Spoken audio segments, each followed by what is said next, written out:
He must be aware of changing needs and desires of consumers. अब business को, कोई भी इंटरप्राइज को, कोई भी कंपनी को क्या सबसे जरूरी चीज अपने दिमाग में रखनी है? It has to consider in its mind about the changing needs. Changing needs क्या होती है? Changing needs का मतलब कस्टमर की नीड कभी एक जैसी नहीं रहती है, वो क्या होती रहती है? चेंज होती रहती है।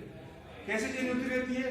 फॉर आपको एग्जांपल देता हूँ, बुक से एग्जांपल देता हूँ कि जैसे कि पहले जो वॉचेस आती थी, पहले जो पुराने टाइम की जब वॉचेस देखेंगे तो वो डिजिटल नहीं होती थी। कैसी होती थी? वो मैनुअल वॉचेस होती थी।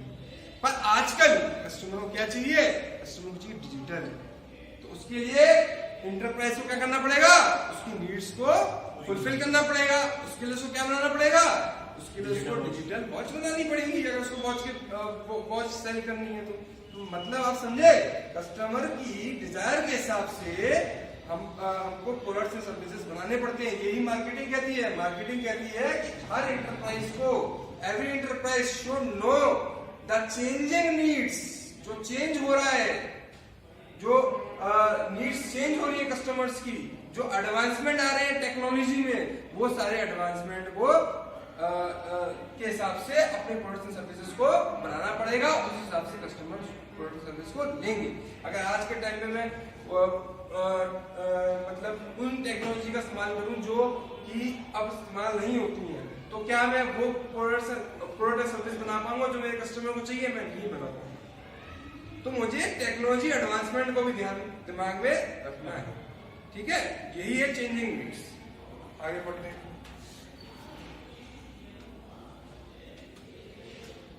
A seller must concentrate on demand stimulating and demand fulfilling efforts of the enterprise. अब एक सेलर को क्या रखना अपने दिमाग में? अपने दिमाग में रखना डिमांड को फुलफिल करना। जो कस्टमर की डिमांड है, अगर हम उसको फुलफिल नहीं करेंगे तो क्या हमारे गुड्स एंड सर्विसेज बिक जाएंगे? नहीं बिक जाएंगे। कोई भी हमारे गुड्स एंड सर्विस को नहीं लेगा, कोई कस्टमर गुड्स एंड सर्विस को नहीं लेगा जब तक हम उसको सेटिस्फाई नहीं करते हैं। तो it is very important for an enterprise to satisfy the customer needs. जब वो कस्टमर की नीड्स को सेटिस्फाई करेगा तभी उसके गुड्स एंड सर्विसेज क्या होंगे? सेल होंगे। तो सेलर को अपने दिमाग में क्या चीज रखनी है कि मुझे अपने कस्टमर की नीड्स को क्या करना है? फुलफिल करना है। डिमांड को क्या करना है? सेटिस्फाई करना है। ठीक है, नीड्स फुलफिल करना, डिमांड सेटिस्फाई करना एक ही बात है। घुमा फैला के बोल दिया है। ठीक है, आगे बढ़ते हैं।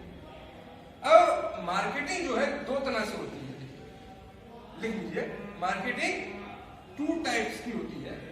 पहली जो थी वो थी ट्रेडिशनल मार्केटिंग। कौन सी थी? Traditional marketing. ठीक है, थोड़ा देर यहां पर कंसंट्रेट करेंगे सभी। अब ट्रेडिशनल मार्केटिंग क्या होती है? ट्रेडिशनल मार्केटिंग वो मार्केटिंग थी जो पुराने समय में होती थी। अब पुराने समय में कौन सी मार्केटिंग होती थी? पुराने समय पे जो कंसेप्ट था, concept of marketing in traditional time was to create a place where the buyer and seller will meet and exchange of goods and services will happen in exchange of a monetary gain. ये होता पहले के time पे।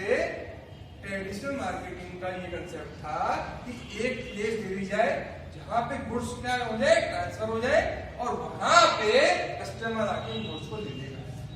ये था traditional. क्या था? Traditional approach of marketing. Traditional approach of marketing. अब हो गया जमाना चेंज। इस पैटर्न को कोई भी फॉलो नहीं करता, पर आपके कोर्स में स्टडी करना जरूरी है कि ट्रेडिशनल अप्रोच क्या था मार्केटिंग का। तो ट्रेडिशनल अप्रोच ये था कि एक जगह, एक प्लेस क्रिएट करनी है जहां पे हम गुड्स एंड सर्विसेज को ट्रांसफर कर पाए, ताकि जो हमारा बायर है, जो कस्टमर है, वो उस गुड्स एंड सर्विसेज को क्या कर पाए? ठीक है, अब आते हैं मॉडर्न अप्रोच। मॉडर्न अप्रोच क्या कहता है? मॉडर्न अप्रोच तो ये कहता है कि गुड्स एंड सर्विसेज तो कस्टमर ले लेगा, प्लेस क्रिएट हो जाएगी, पर सबसे ज्यादा जरूरी है fulfilling the customer needs. Customer की नीड्स को फुलफिल करना जो है मॉडर्न अप्रोच में सबसे ज्यादा इंपॉर्टेंट है। कस्टमर को सेटिस्फाई करना, कस्टमर को सेटिस्फाई करना। दोस्तों क्या बोलेंगे? इसको बोलेंगे बोलेंगे कस्टमर सेटिस्फेक्शन। क्या बोलेंगे? Customer satisfaction. So it is very important in modern approach that the customer must be satisfied and it is the basic concept in modern approach. अगर modern approach of marketing की हम बात करते हैं, if we talk about the modern approach of marketing, then we should keep in mind that the customer satisfaction is a very essential point in a modern approach. Modern approach में सबसे ज्यादा जरूरी क्या है? Customer satisfaction. rather than in traditional approach, if you see we are creating a place, यहाँ पे हम सिर्फ एक प्लेस क्रिएट कर रहे हैं जहां पे हम गुड्स एंड सर्विस को क्या कर रहे हैं? ट्रांसफर कर रहे हैं। we are transferring the goods and services in a certain place where the buyer and the seller will meet and exchange of goods and services will happen in monitoring।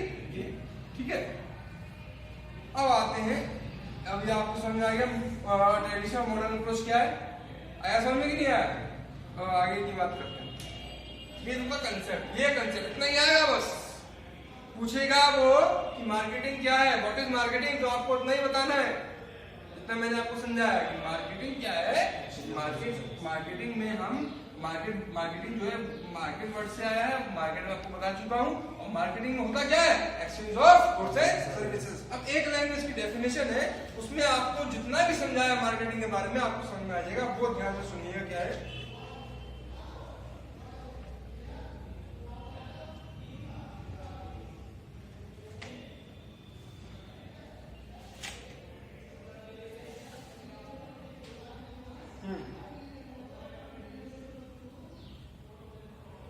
यहाँ पे लिखिए डेफिनेशन।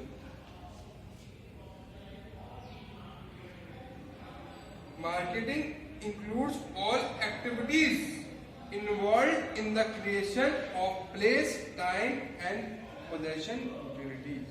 मार्केटिंग वो सारी activities को include करती है जहां पे हम क्रिएट करते हैं प्लेस, टाइम और यूटिलिटीज। ठीक है, अब हम आगे आएंगे जो आपका सेकंड पॉइंट है, उस पर अगर हम आएंगे तो वो है हमारा ऑब्जेक्टिव ऑफ मार्केटिंग। अभी हमने बात करी थी आपसे, वो बात करी थी मार्केटिंग के कंसेप्ट के बारे में, मार्केटिंग के अप्रोच के बारे में। कंसेप्ट मैंने आपको समझा दिया, अप्रोच मैंने आपको बता दिया ट्रेडिशनल और मॉडर्न है। अब हम बात करेंगे ऑब्जेक्टिव, मार्केटिंग करते क्यों है, उसका ऑब्जेक्टिव क्या है। उसका ऑब्जेक्टिव हम समझेंगे। ये बिल्कुल best point.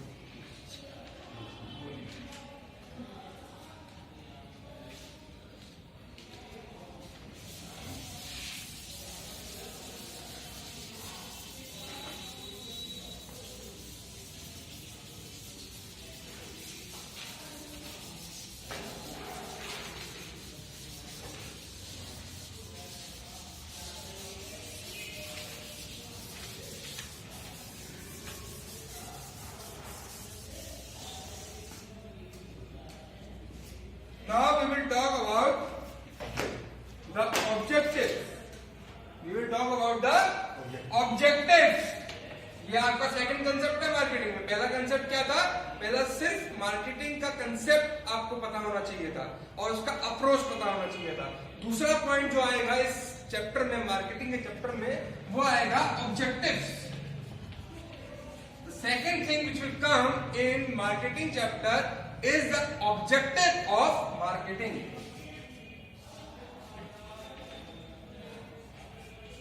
And it is very important. Please note down, it is very important. Objective of marketing is very important. Last year there was a question of objective of marketing. तो ये जो है concept बहुत ही ज्यादा important है आपके board exams के लिए, इसको नोट डाउन कर लीजिए। अब हम पढ़ेंगे ऑब्जेक्टिव्स के बारे में। फर्स्ट पॉइंट क्या कहता है? Creating demand.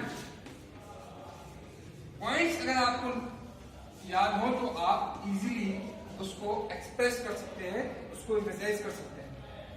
क्रिएटिंग डिमांड, ये पॉइंट जरूर याद रखिए, पॉइंट जरूर याद रखिए। अब हम देखिए, पहला पॉइंट कहता है ऑब्जेक्टिव ऑफ मार्केटिंग में क्रिएटिंग डिमांड। अब इसको अगर हम दो टर्म में तोड़ लें तो ये बन गया क्रिएटिंग, ये बन गया डिमांड। क्रिएटिंग का मतलब हो गया टू क्रिएट, क्या हो गया टू क्रिएट। डिमांड क्या होती है?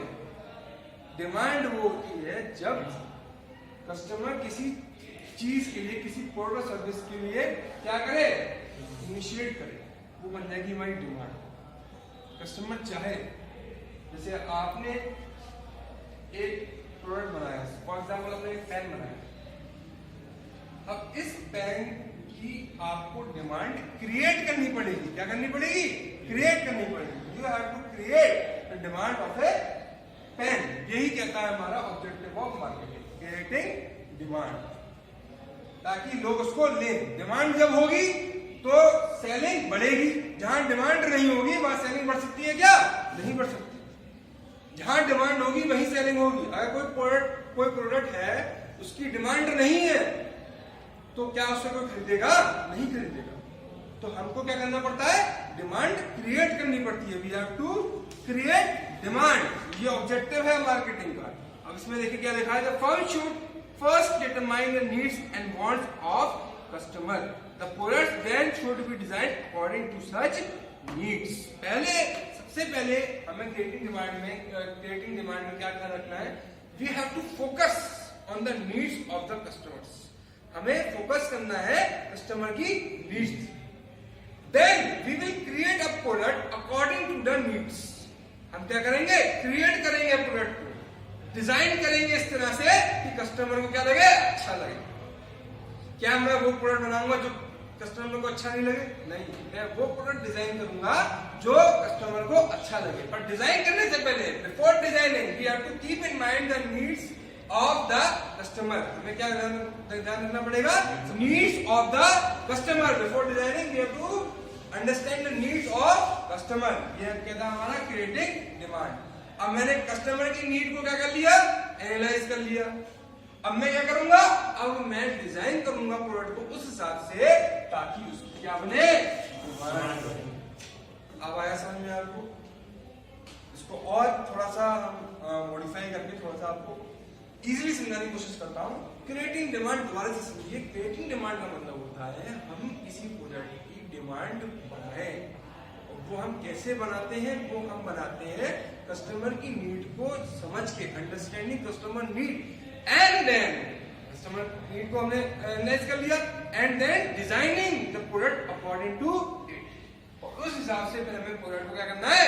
डिजाइन करना है, ताकि वो कस्टमर को अच्छा लगे, और अच्छा लगेगा तो डिमांड ऑटोमेटिकली बढ़ जाएगी।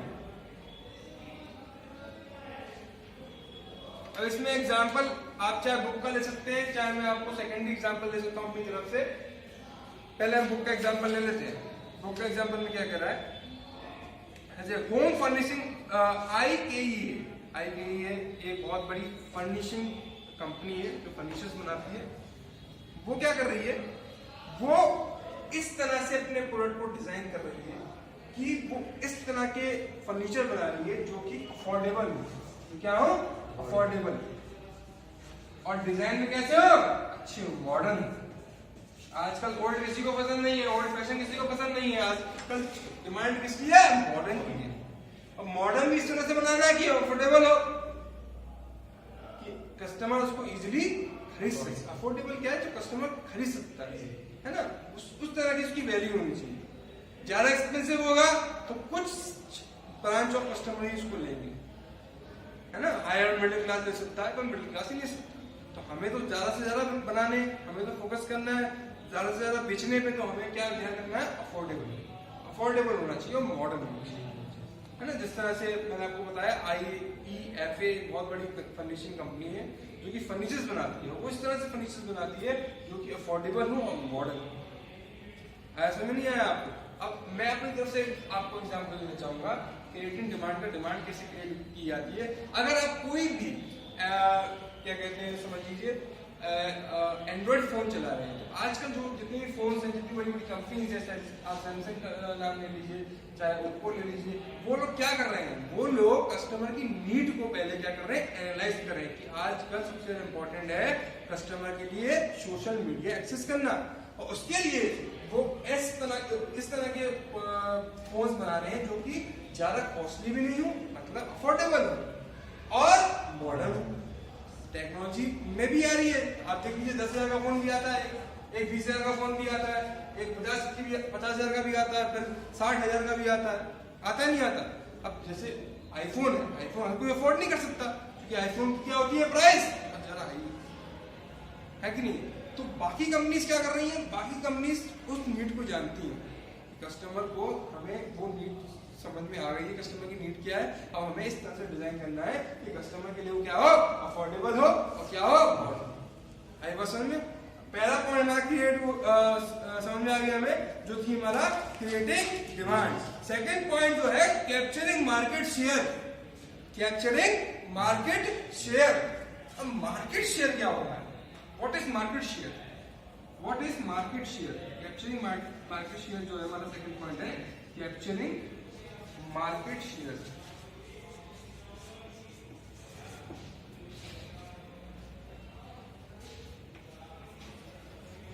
देखिए कैप्चरिंग मार्केट शेयर का मतलब ये है कि हमें मार्केट को ज्यादा से ज्यादा कैप्चर करना है। मार्केट जो है किसी सीमित नहीं होता, मतलब बहुत ही ज्यादा वास्ट होता है। मार्केट इज वेरी वास्ट, बहुत फैला हुआ मार्केट है।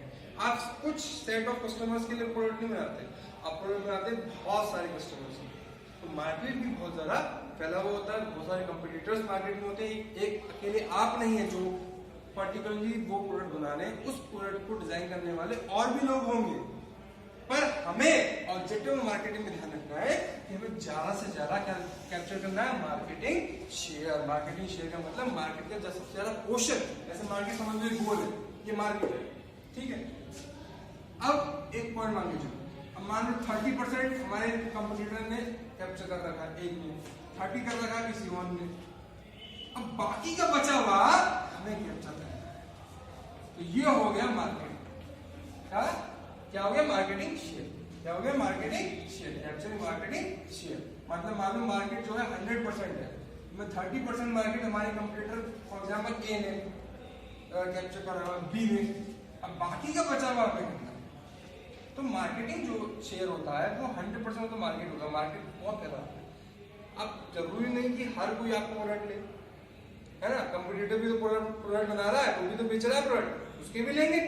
तो हमें ध्यान किस पे रखना है, कैप्चरिंग मार्केटिंग शेयर की। ज्यादा से ज्यादा मार्केट को क्या कर पाए, कैप्चर कर पाए, ज्यादा से ज्यादा मार्केट को क्या कर पाए, कैप्चर कर पाए। उससे क्या होगा, उससे हमारे ज्यादा से ज्यादा प्रोडक्ट क्या होंगे, सेल आउट होंगे। जितना कम पोर्शन होगा मार्केट का जितना कम पोर्शन होगा उतना ही कम प्रोडक्ट हम बेच पाएंगे। अगर मेरे पास सिर्फ 30% है तो मैं सिर्फ 30% वाले कस्टमर्स को दे पाऊंगा ना, बाकी के 60% छूट गया वैसे। पर यदि मैं 60% कैप्चर करता हूँ तो मेरे ज्यादा प्रोडक्ट सेल होंगे किनसे, इन दोनों से। आई बात समझ में नहीं आई। तो हमें हमेशा ध्यान रखना है कैप्चरिंग मार्केट शेयर। इससे क्या होता है, इससे सबसे ज्यादा मेरे प्रोडक्ट सेल होते हैं। जितना कम मेरा मार्केटिंग शेयर उतना कम मेरा सेलिंग पावर होगा, और जितना ज्यादा मेरा मार्केटिंग शेयर उतना ज्यादा मेरा सेलिंग पावर होगा। फॉर एग्जाम्पल सर मैं मथुरा में बेचूं तो मेरा मार्केट कहाँ तक सीमित है, बस मथुरा तक सीमित है। और मैं पूरे उत्तर प्रदेश में बेचूं तो उत्तर प्रदेश में कितनी सारी सिटीज है, कितना सारा मार्केट शेयर हो गया, बढ़ गया नहीं बढ़ गया। और मैं पूरे नॉर्थ इंडिया में बेचूं तो पूरे इंडिया में बेचूं तो क्या हो गया, उतना ही मार्केट शेयर मेरा बढ़ता रहेगा। तो मार्केटिंग शेयर बढ़ाने के लिए आपको ध्यान में रखना है कि हमें मार्केट के बारे में पता होना चाहिए। ऐसे नहीं पड़ता मार्केटिंग शेयर, मार्केटिंग के बारे में आपको पता होगा। चलिए अब हम बात करते हैं थर्ड पॉइंट के बारे में। ये बहुत ही इंपॉर्टेंट पॉइंट है और कई बार कीवर्ड्स में भी आ जाता है। ये पॉइंट जो आपको पढ़ाने जा रहा हूँ पिछले से देखो,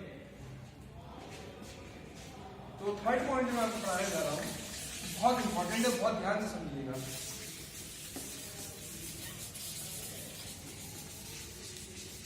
ये this chapter is very important in your 10th board examination. Maximum question